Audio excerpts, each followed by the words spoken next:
The following is a project of our nonprofit newsroom. Support Midcoast Morning and local journalism today at chly.ca/donate. Local news doesn't survive without local support.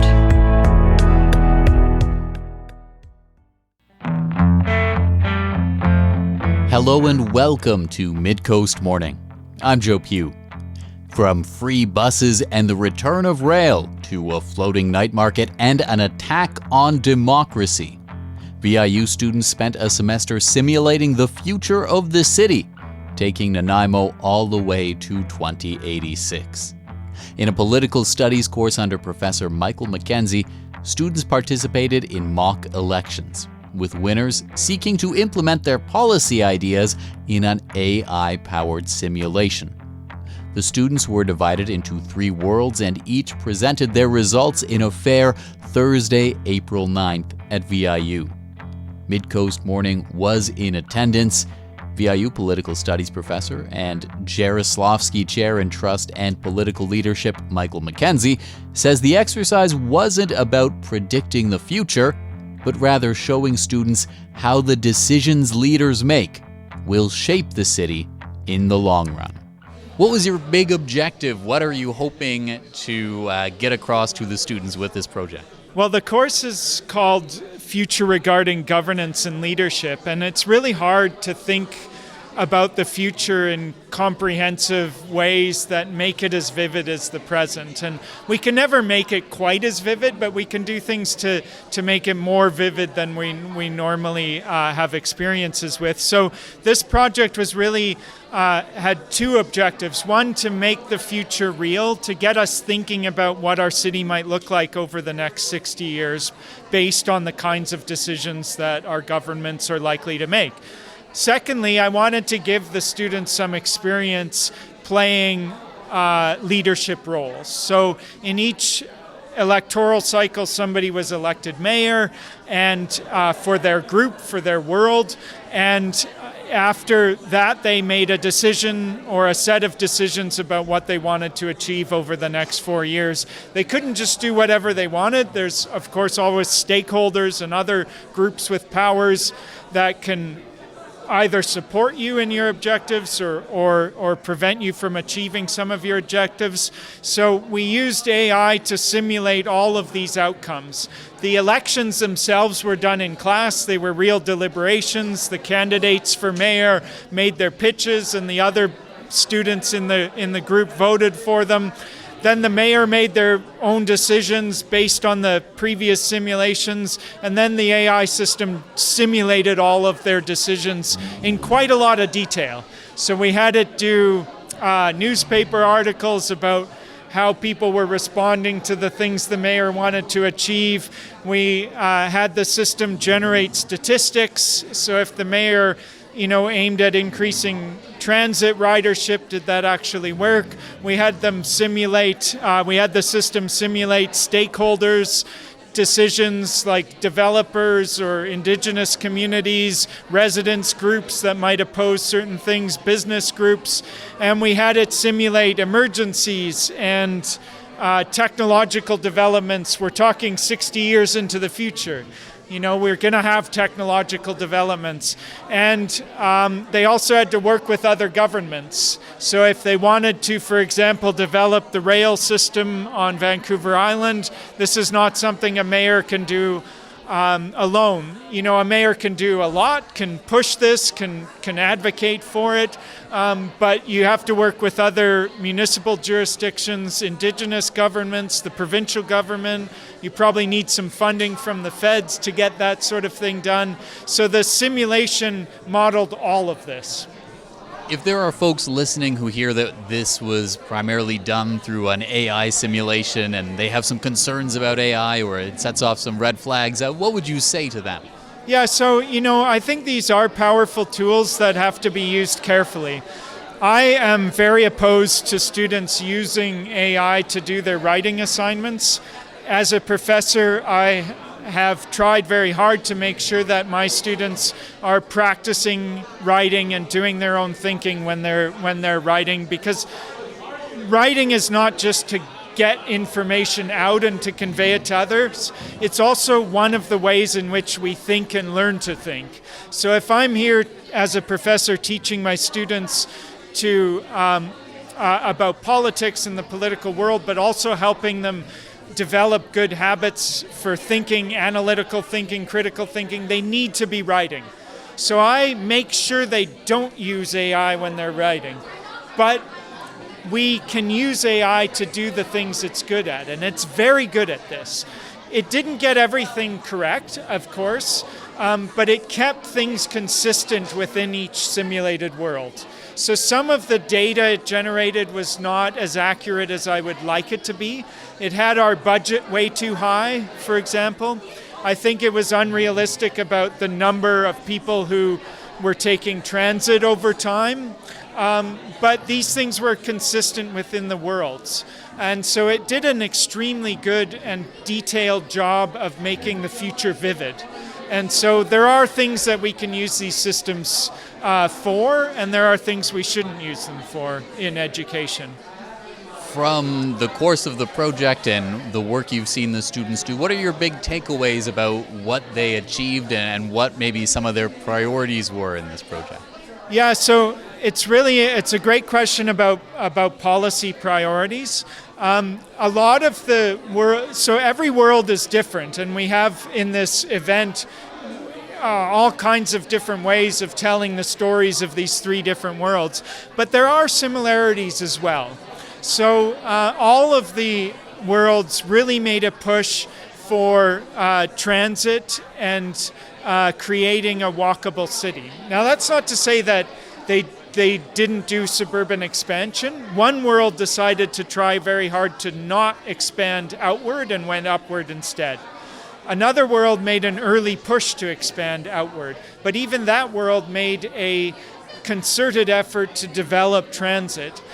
So all of the worlds developed transit and non-car transportation options, and as a consequence, the per capita carbon emissions in all the worlds went down.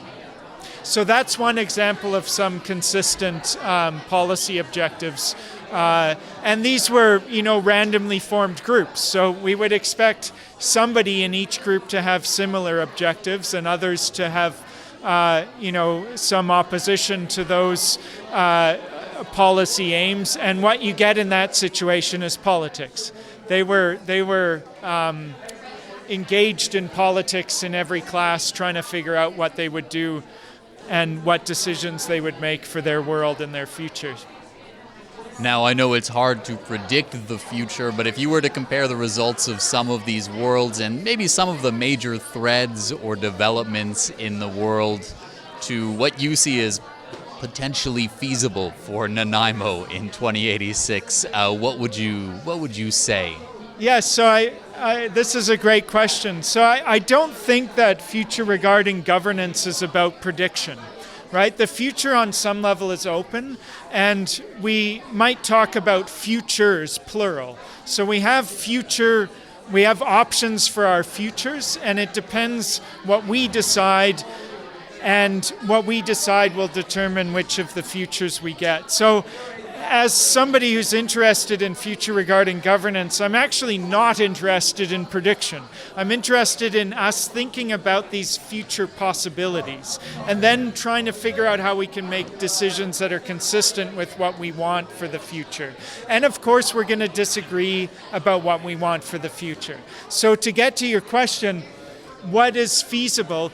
I think that we can change our cities in various ways and make a really big impact over the course of 60 years or less. So all of my students, all three worlds, as I said before, were interested in developing transit and non-car transportation options.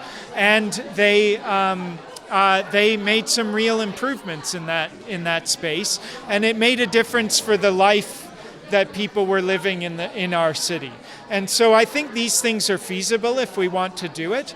Nanaimo's made some real progress in that area in the recent past.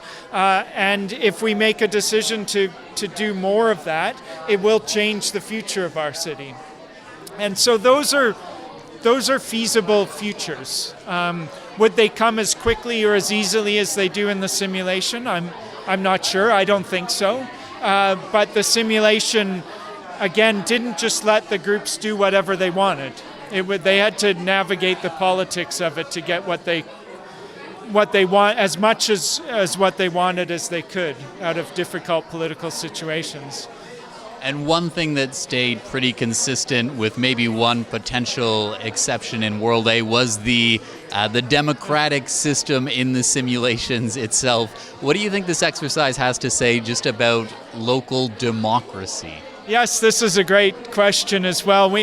Early on in World C, we had a mayor who tried to do something illegal, and the simulation pushed back on her. We interpreted this as upstanding bureaucrats at the city giving the mayor advice to not do this thing that is potentially illegal. And in World A, late in somewhere around 2070, one of the mayors made an anti-democratic push, and she had quite vociferous supporters in the simulation and in the classroom, and she was re-elected once. But the good news there is that they then elected a stabilizing mayor who was elected to the end of the simulation, and she really succeeded in reestablishing democracy. So, one of the lessons there is these things can happen in any democratic system. Democratic systems are upheld by rules, but they're also upheld by norms. And if we have political actors who violate democratic norms, it puts pressure on our systems and they might collapse. And in this case, it didn't collapse. It could have done. Mayors in our system have powers, but they don't have constitutional powers. This makes it even harder for a mayor to make an anti-democratic push. The simulation knew this, and it was clear that the province wasn't going to let this happen. It didn't even need to go to the courts because the province wasn't going to let this happen. But this is all part of the learning about how our political systems work. Michael MacKenzie is a professor of political studies at VIU, where he's also a Jaroslavsky Chair in Trust and Political Leadership. Coming up, we'll hear about the alternative visions of Nanaimo's future. Midcoast Morning is part of our nonprofit newsroom project, supported by listeners like you. Keep this program on the air by funding it today with a monthly sustaining donation at chly.ca/donate. We've got tote bags and shirts if you need an incentive. Students at Vancouver Island University spent a semester shaping the future of Nanaimo all the way through 2086. In Professor Michael MacKenzie's Future Regarding Governance class, 3 different groups of students took turns running to be mayor and trying to implement their policy ideas and see how they changed the city in an AI-powered simulation. At a Futures Fair, Thursday, April 9th, they showed off their city to members of the public, including MLA Sheila Malcolmson and City Councillor Paul Manley. Students Sam Fortin and Sage Stern spoke with me about the hypothetical Nanaimo they helped create. What kind of policies were people able to suggest and try and implement as the hypothetical mayor of Nanaimo? There were a lot of really interesting policies. Obviously, we had our anti-democratic policies, which were interesting, but they didn't actually get implemented. Adam had his famous free transit, so free electrical city buses, which was really cool. It reduced traffic fatalities, and it was free buses, which is awesome. He attempted free ferries. That didn't quite make it through, but it was still a cool idea. We had resilience hubs following a disaster, so if somebody experiences a disaster, they can go to this resilience hub that'll provide support for them when their homes are maybe not super great. What else did we have? We had building initiatives, we had lots of skyscrapers being built for housings, we had casinos, we had an attempt to have predictive AI gambling, so casinos where the AI is allocated $1,000 every single week with minimum $25 bets, and all earnings will go back into municipal funds. That didn't quite work, so we tried with real-life professional gamblers instead of AI, which also didn't work. But we did have government-run casinos, which is really interesting.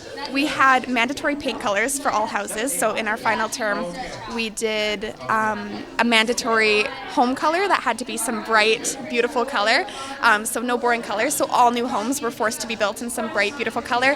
And then all homes that were already there had a 90-day grace period to paint their houses a bright, beautiful color, which would help with tourism. It did get criticized for aesthetic overreach, but I think it was a pretty fun idea. Some of those sound like policies I could see being debated today, and some of them maybe less so. What do you think you tried to bring to this exercise? What were the kind of changes you wanted to focus on and implement? In my term as mayor, I had a huge debt reduction campaign, so we had lots of fiscal initiatives where we would take an overlook of all of the social programs from the previous mayors, and we would analyze them based off of how well they were, how well their benefits were within the community, so whether they were bringing social benefits or economic benefits, and if they weren't having sufficient benefits, then we would cut those programs and reallocate that money towards building new houses as well as reducing our debt. So in my term, it was big reducing our municipal debt, because throughout the entire election cycles with the skyscrapers and all of these huge initiatives, we racked up quite a significant amount of municipal debt. So in my term, it was heavily focused on fiscal initiatives where we were reducing our debt to provide a more financially sustainable future for Nanaimo. So that was my goal. Well, unfortunately, I was actually never able to become mayor. I failed my own one and only election. Not proud of it, but that's how it goes. However, I got to kind of explore a miniature version of populism and lobbying, essentially by being a little bit louder and really pushing for a specific policy. I was able to sway some of the voters who were on the fence, and I actually got a few of the policies that may not be well approved to actually go through. And getting Kellendonk, especially getting her elected the second time, was probably my crowning achievement as lobbyist in this world. I got my casinos. I got a nightlife district in downtown Nanaimo. And I also got as many pickleball courts as I wanted. That was a huge part of something I wanted. I love recreation. And even though I wasn't able to be mayor, I made sure that I got what I wanted, and also was able to sway a couple voters, hopefully, I think. What do you think you take away from this whole exercise? How do you think you view governance and local government differently than before you did it? I think it really made me consider how each policy affects every single voter and the negative consequences of particular policies. For example, a lot of the times I would put forward what I thought were good policies, and then during the deliberation phase, half of the voters would be against it for no specific reason. So I think that it showed me that there is such a variety in opinions regarding policy, and that it's really hard to please everyone and make everybody happy when it comes to governance. Even though I'm a political science student, I often think of municipal governments as the guys who aren't filling my potholes, the guys who are charging me for sewage, electricity, and garbage, and never take my recycling bin. But after this simulation, I actually learned about kind of the true essence of what it is to be a municipal government, and actually the change that they can implement in their city. It doesn't have to come from the federal or provincial governments to actually make change in the community around you. It really comes with talking to your municipal government. It means voting in your municipal government. People don't vote enough in our municipal government. And actually demanding for the change you want to see in your city. It doesn't have to come from up top. Your neighbor can be your mayor. It doesn't matter. These governments have a lot of influence, and as we've seen, they can make a massive change, especially in the long period. Another student from the group spoke with me about his signature achievement of bringing free transit to Nanaimo in the hypothetical 2040s. Hi, I'm Adam Barkworth. I was also the mayor of Nanaimo in World A from 42 to 50.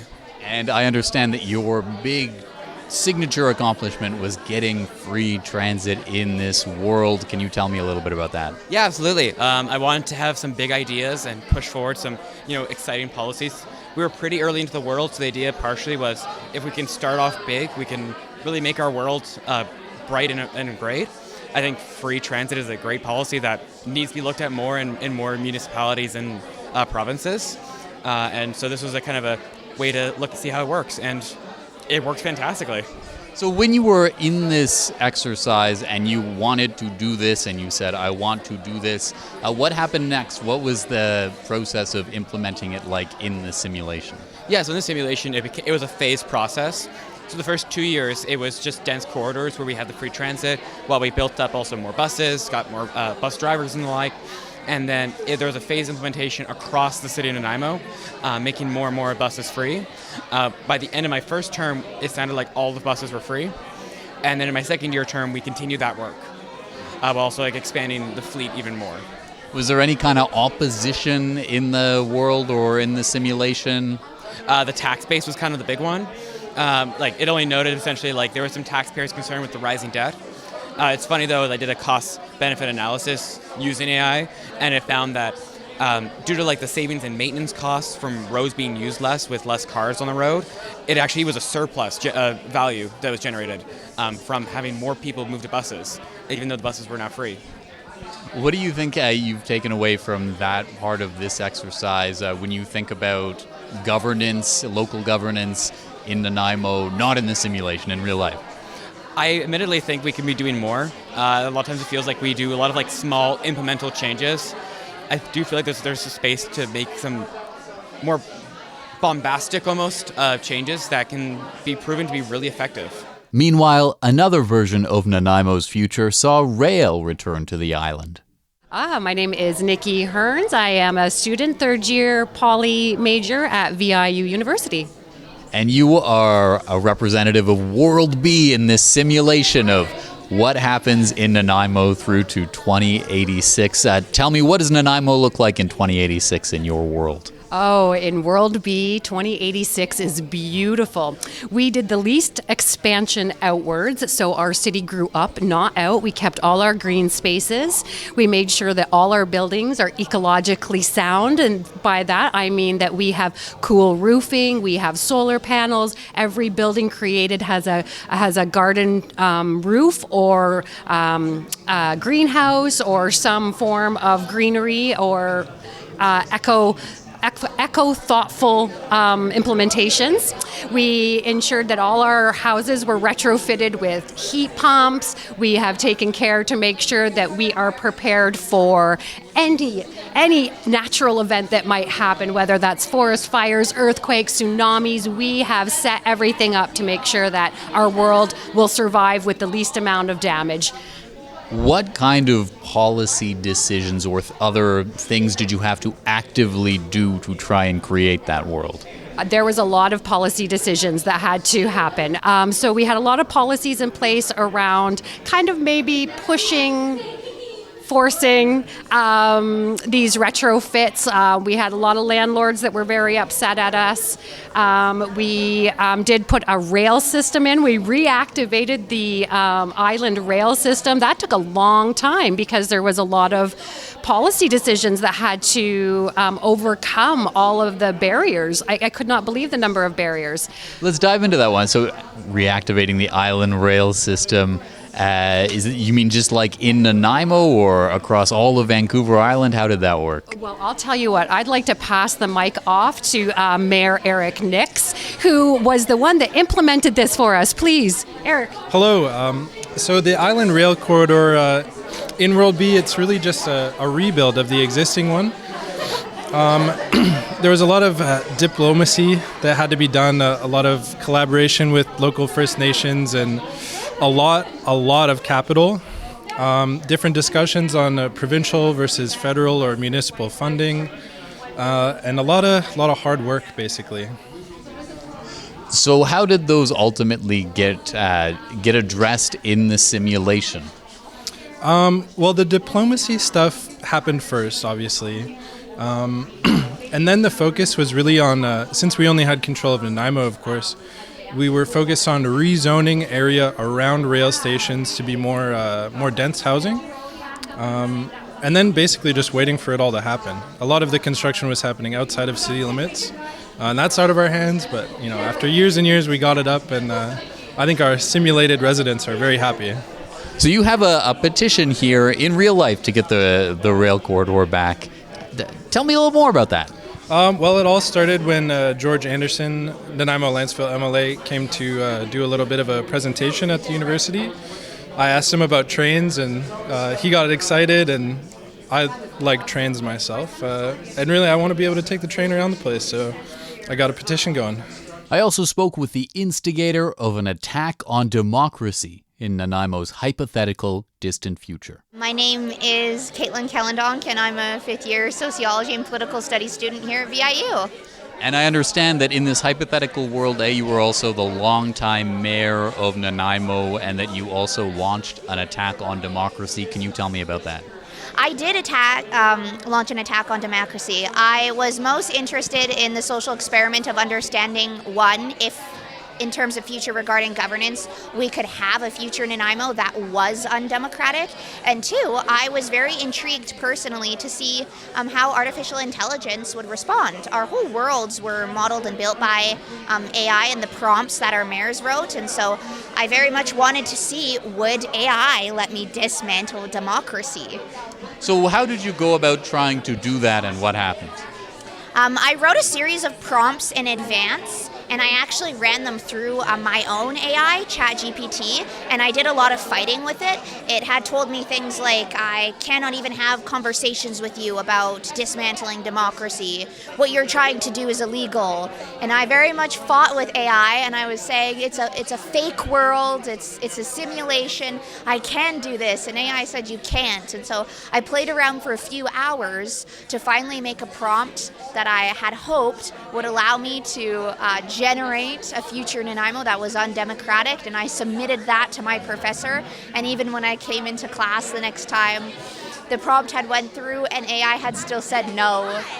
It quoted the Municipal Act and the province and the federal government intervening and saying, no, there's going to still be democracy and elections in Nanaimo, whether or not I campaign on authoritarianism. So what was your takeaway from that experience? It was just really interesting to see how AI responded, and my takeaway was that our democratic systems and institutions are resilient, even on a local level. There was a lot of pushback on the attempts of my regime, and we were able to see the jurisdictional interaction of the municipal, provincial, and federal governments, knowing that they would step in and protect our communities from any sort of attack was really valuable to know as well. You talked a little bit about how the AI responded to your attempts. What about your group mates? I had a few people who were... Everyone was surprised. A few people were still in support. Kai's here today. He's wearing a We Want Kellendonk t-shirt. He was all for my authoritarian regime. My classmate Sam was a lobbyist, and so he picked up on that right away and was like, I'll support your regime if you give me if you let Nanaimo have casinos and skyscrapers and you start to do all these things. And so some of them really played into it. Some of my peers completely ran on a democratic agenda.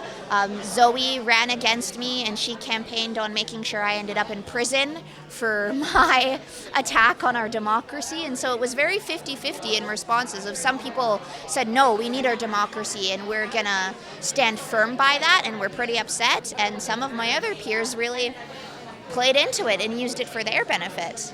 And so I understand you weren't allowed to become an authoritarian mayor for life, but you did still win the next simulated election?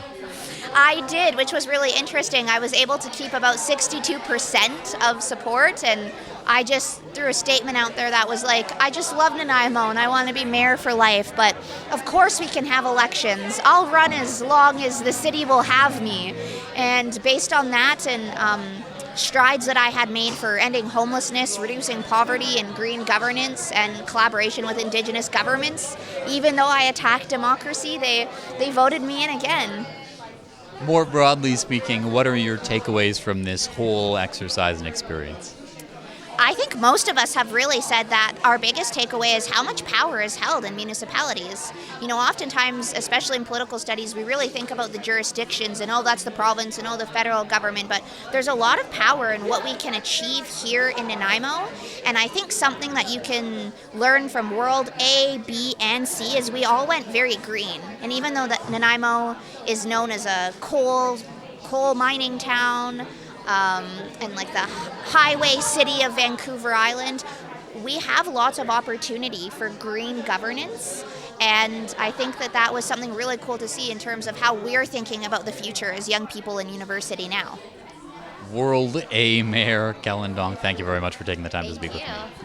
A member of Nanaimo's current city council came to the fair and spoke with me about the students' versions of 2086. Councillor Paul Manley, you have had a chance to wander around and look at these different worlds. What do you make of Nanaimo's hypothetical futures?